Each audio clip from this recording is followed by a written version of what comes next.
Paz, paz, paz. Eu sou o professor Nivaldo e quero estar com vocês aí no decorrer desse ano, fazendo aqui alguns comentários da Escola Bíblica Dominical, com base nas lições bíblicas da CPAD. Esse ano aqui, no primeiro trimestre, a gente vai trabalhar o corpo de Cristo, origem, natureza e vocação da igreja no mundo. E na primeira aula nós vamos estudar sobre a origem da igreja. Essa aula vai ser ministrada em todas as igrejas evangélicas da Assembleia de Deus no Brasil inteiro e em alguns lugares aí do planeta. E dia 7 de setembro, 7 de janeiro de 2024. Nas nossas escolas bíblicas dominicais, que acontece todo domingo de manhã, a partir das 9, 9h30 da manhã, a gente lê uma leitura bíblica e a gente tem alguns versículos especiais, como o texto áureo, que é: "E disse-lhes Pedro, arrependei-vos e cada um de vocês sejam batizados em nome do Senhor Jesus Cristo para perdão dos vossos pecados e recebereis o dom do Espírito Santo."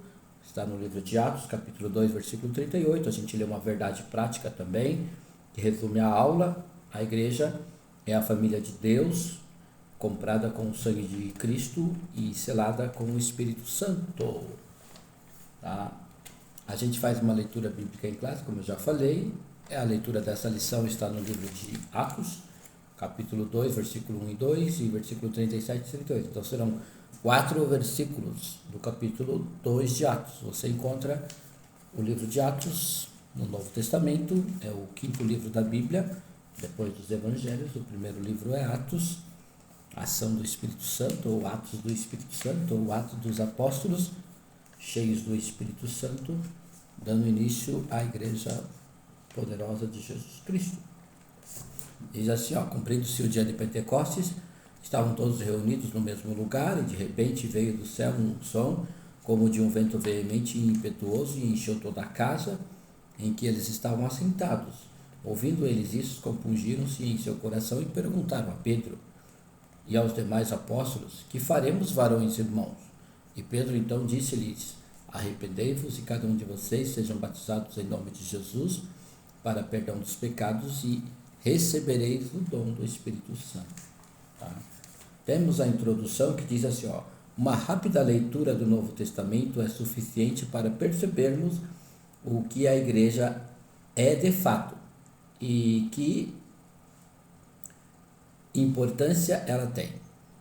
Para os apóstolos, os primeiros cristãos, a igreja era relevantíssima. Paulo, por exemplo, denominou ela de coluna da firmeza da verdade. Tá lá no livro de 1 Timóteo, capítulo 3, versículo 15, se você quiser conferir. E Pedro chamou a igreja de geração eleita. Tá lá em 1 Pedro, capítulo 2, versículo 9, também, se você quiser conferir. Nesta lição mostraremos o que a Bíblia de fato revela sobre a igreja de Deus. Veremos que a eclésia, a igreja de Deus, longe de ser meramente uma associação de pessoas, é uma instituição divina. Tá? Então aqui na introdução você vai aprender, você vai lembrar, você vai rever que a igreja é uma instituição divina. Deus criou a igreja. A nossa lição ela é dividida em 3 tópicos. Tá? Primeiro tópico: o povo de Deus na Bíblia e na história. Tá? Então, o povo de Deus na Bíblia e na história. Nem todo povo é povo de Deus.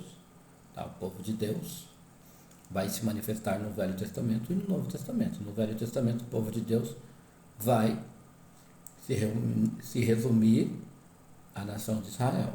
No Novo Testamento, o povo de Deus vai ser a igreja. Tá? Primeiro ponto do primeiro tópico. No Antigo Testamento, o termo hebraico Hakal é usado para se referir a um ajuntamento do povo de Deus debaixo do Antigo Pacto. Nesse aspecto, o seu uso é de uma convocação para uma assembleia ou o ato de reunir-se em assembleia. Dessa forma, Hakal descrito como povo reunido, ou carral é descrito como povo reunido, congregação do povo, multidão, congregação de Israel, grande ajuntamento, tá? O termo racal ou carral, portanto, no contexto do Antigo Testamento, se refere ao Israel étnico, ou seja, a etnia israelita, tá? Os israelitas, quando eles se ajuntavam, quando eles congregavam, quando eles se reuniam, tá? Eram chamados de carral, tá? Primeira referência de povo de Deus. Tá? Segundo ponto do primeiro tópico, no Novo Testamento, o termo eclésia se refere à igreja cristã.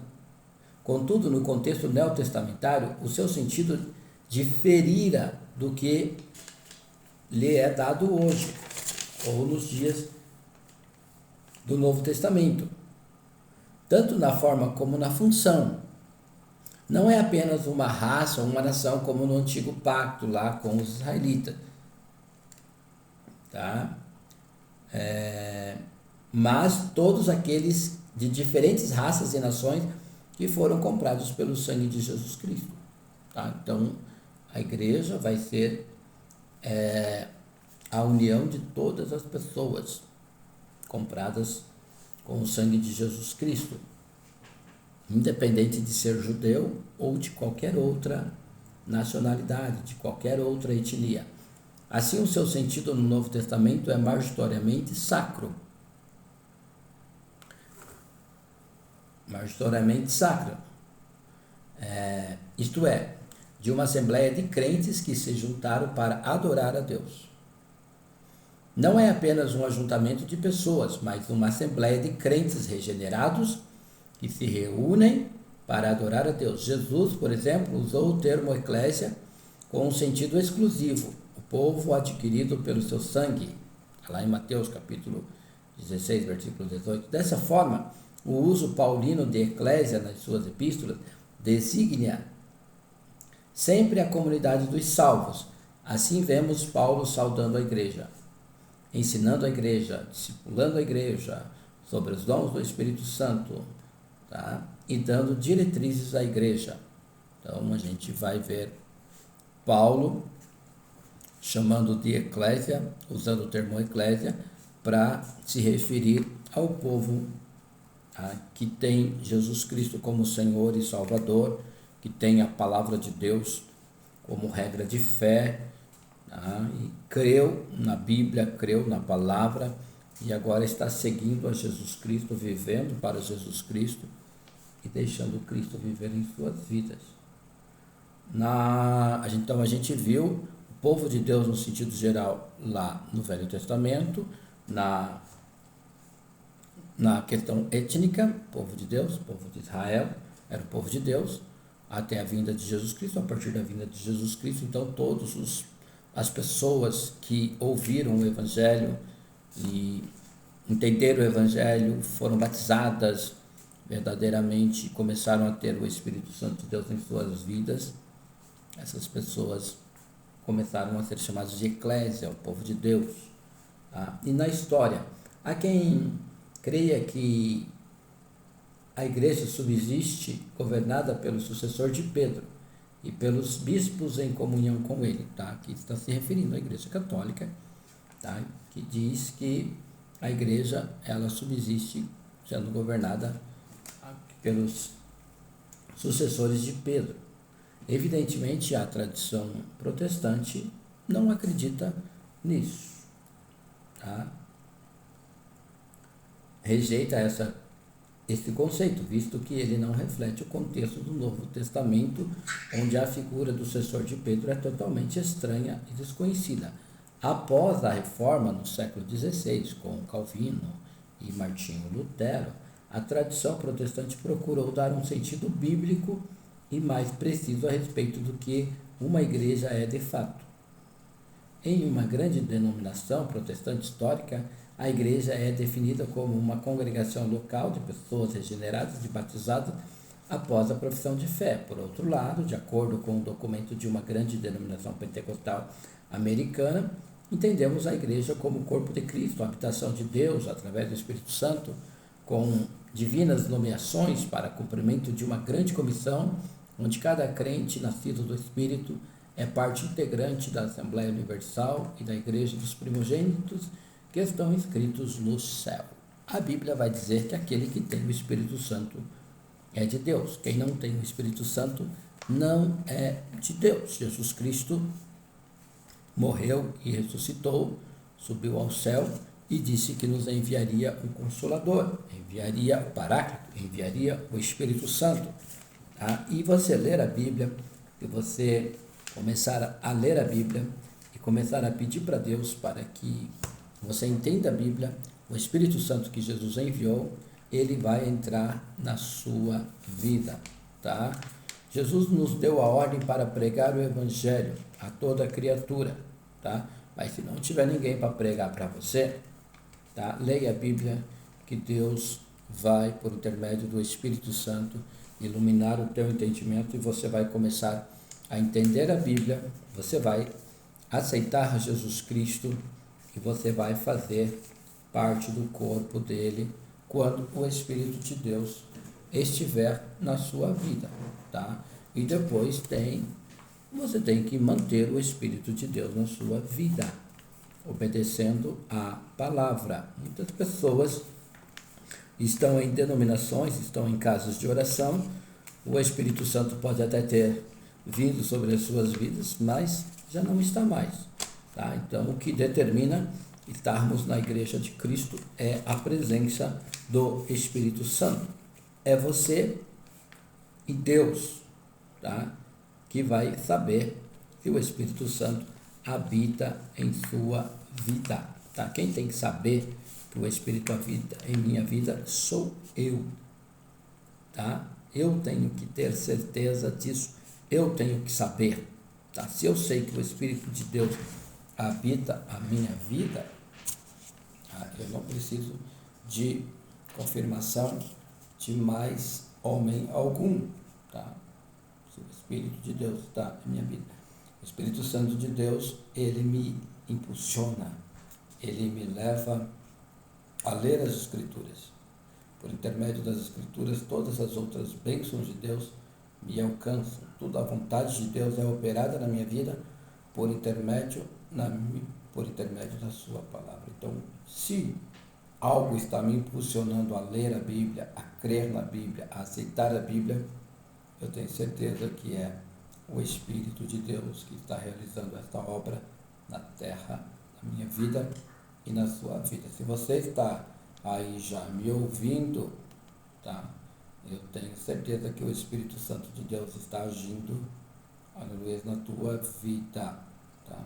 Está agindo na tua vida, porque Ele quer que você creia. E o meu único propósito é, vai ler a Bíblia, leia a Bíblia, tá? Leia a Bíblia. Eu estou pregando aqui, estou falando da Bíblia, mas nada mais poderoso do que você ler e ler muito a Bíblia para que Deus possa fazer tudo aquilo que Ele deseja fazer na tua vida, será por intermédio da Bíblia, tá? Creia na Bíblia.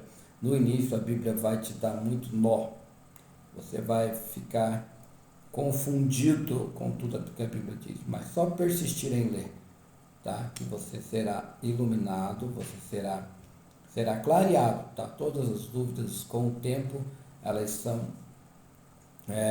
dissipadas, as trevas, as confusões serão dissipadas e você vai ter muita paz e alegria em se aprofundar nas Escrituras, como eu. Assim, dá para você notar que a Bíblia só me fez bem.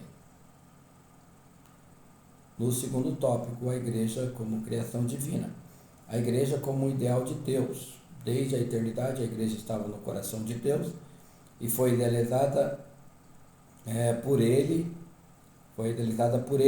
Em sua essência, ela é um projeto divino, como também nos elegeu nele, em Cristo, antes da fundação do mundo, para que fôssemos santos e irrepreensíveis diante dele em amor. Então isso está escrito lá em Efésios capítulo 1, versículo 4. Deus tinha Deus tinha e Deus tem um plano. Tá? E o plano era Cristo. Em Cristo ele criou todas as coisas e nos criou para que nós estivéssemos em Cristo. Tá? E estando em Cristo, tudo é perfeito. A gente um dia se afastou de Cristo, da árvore da vida, e a gente morreu. Agora Cristo veio, e pela fé eu creio em Cristo. E tudo que Deus projetou de bom, perfeito e agradável, eu tenho. Você pode ter, qualquer um pode ter. E isso é por intermédio da fé. A fé vem pelo ouvir, e o ouvir pela palavra. Tá? Deus fez esse plano maravilhoso, esse plano glorioso, e nos deu a oportunidade de estarmos aqui para entender esse plano, para viver esse plano. Tá? E se você não ouvir o Evangelho, se você não se atentar para as Escrituras, você vai perecer. Tá? Você vai perecer e, infelizmente, eu posso dizer para você que não vai ser boa coisa a tua estada aqui na terra, tá? Enquanto você ficar afastado da palavra e do projeto de Deus, que é Cristo Jesus. Tá? Então, mais do que a igreja, Jesus Cristo é o plano de Deus. Tá? As casas de oração que aqui temos, com infinidade de nomes, é para dizer para você, creia em Cristo. Tá? Elas estão aí falando de Jesus Cristo, algumas de uma forma muito esquisita, mas estão falando de Jesus. O que você tem que fazer? Você tem que olhar para Cristo, autor e consumador da sua fé. Nele começa e nele termina a sua fé, tá? Porque um dia, assim como ele é, o veremos, tá? Então um dia nós não precisaremos ter mais fé, mas agora é necessário você crer em Cristo. E todas as igrejas que estão por aí, católicas, evangélicas, protestantes, elas estão apontando para Cristo. Algumas apontam também para outras pessoas, mas quem você tem que ver é Cristo. Se você ver Cristo, encontrar Cristo, crer em Cristo, você será salvo. Se você não ver, não entender, não ouvir, você já está perdido, vai continuar perdido e vai cair na eternidade perdido. Daí não tem mais volta. A igreja como uma realidade concreta. Como vimos, a igreja não ficou apenas na mente de Deus, ela passou a existir de uma forma concreta. No início da igreja acontece a plenitude dos tempos. Tá? Mas vindo a plenitude dos tempos, Deus enviou seu Filho, nascido de mulher, sob a lei. Dessa forma, Deus faz congregar em Cristo todas as coisas, na dispensação da plenitude dos tempos. Então, Jesus Cristo se manifesta na plenitude dos tempos. Jesus se manifestou, tá? Mas Jesus já era visível desde Adão, tá? Desde Adão, Jesus pela fé já era visível. Houve pessoas que viram Jesus Cristo melhor do que muitas pessoas na época de Jesus. Houveram pessoas no Velho Testamento que conseguiram contemplar Jesus pela fé de uma forma muito mais nítida do que enquanto Jesus estava na terra. Muitas pessoas viram Jesus, mas não viram Jesus. E hoje também, tá? Muitas pessoas não estão vendo. Jesus já veio, já se manifestou, né? Temos toda a história aí para contar, mas tem muitas pessoas que preferem não ver, tá? Então, você será julgado por isso. A igreja no Pentecostes, depois do Pentecostes, Lucas destaca que todos os dias acrescentava o Senhor à igreja aqueles que se haviam de salvar. Dessa forma, a igreja que existia apenas no coração e na mente de Deus se tornava uma realidade concreta quando o Espírito Santo é derramado no Pentecostes após a ressurreição de Jesus. Terceiro tópico, a igreja como a comunidade dos salvos. Regenerados pelo sangue de Cristo, no Pentecostes, o apóstolo Pedro diz: arrependei-vos e cada um de vocês seja batizado em nome de Jesus Cristo para perdão dos pecados. Tá? Então, o batismo em nome de Jesus Cristo era uma demonstração pública de que você, a partir daquele momento, estava seguindo a Cristo. Você precisa dar uma demonstração pública de que você está seguindo a Cristo. Tá? Hoje virou status dizer que é crente, dizer que é protestante. tá? Mas vai ser por pouco tempo, porque a perseguição vai vir, tá? E somente aqueles que amam a Cristo irão permanecer, selados com o Espírito Santo. Já foi dito que a igreja tem a sua origem no dia de Pentecostes.